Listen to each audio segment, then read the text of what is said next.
Samsung has just released its brand new A-series smartphones, the A33, A53 and A73.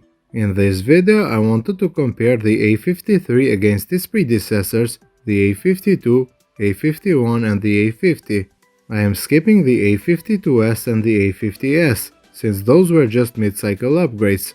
If you are an owner of any of these devices, at the end of the video I'm going to tell you if you should upgrade to the newer A53.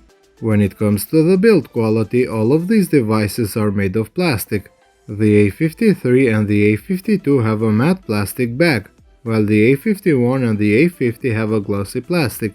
The A53 and the A52 look almost identical, while they differ from the A51 and the A50. The newer A53 loses the headphone jack, while all of its predecessors have this feature. It is also worth noticing that the A53 and the A52 are IP68 water and dust resistant. All of these devices have a 1080p Super AMOLED display. The older A50 is 6.4 inches, while its successors are 6.5 inches. The display on the A53 is a 120Hz panel, while on the regular A52 is a 90Hz panel. The 5G version of the A52 does also include a 120Hz display. The older A51 and the A50 have 60Hz displays. The A50 is the only one with a small notch, while all of the others have a camera cutout in the display. The Galaxy A53 comes with Android 12 out of the box, and it will get 4 years of updates. The A52 is also updated with Android 12. While for the A51 and the A50, Android 11 was their last big update.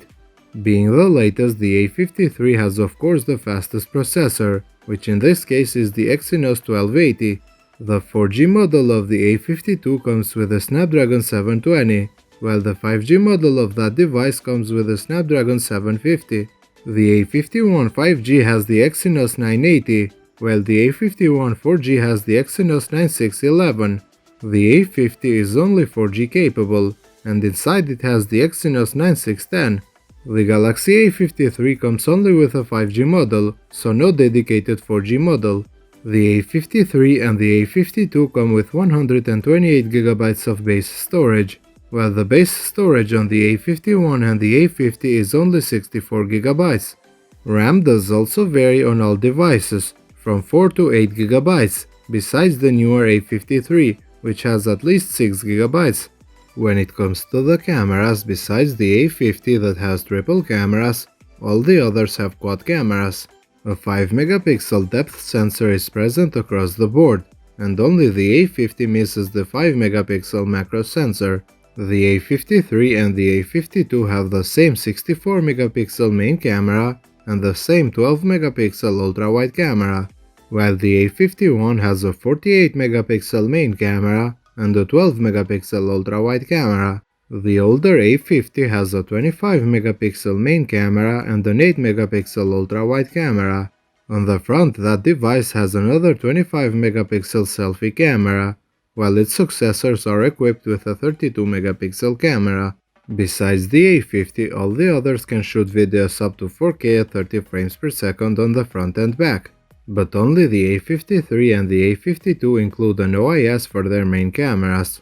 The A53 and the A52 come with stereo speakers, while the A51 and the A50 have only a bottom-firing speaker. Like I said earlier, the A53 loses the headphone jack, while it is present on all other devices. The A53 has the biggest battery capacity rated at 5000 mAh, while the A52 has a 4500 mAh on both versions. The A51 5G has also a 4500 mAh battery, while its 4G version has a 4000 mAh, and so does the A50. The A53 and the A52 support charging up to 25 watts, while the A51 and the A50 support charging at 15 watts.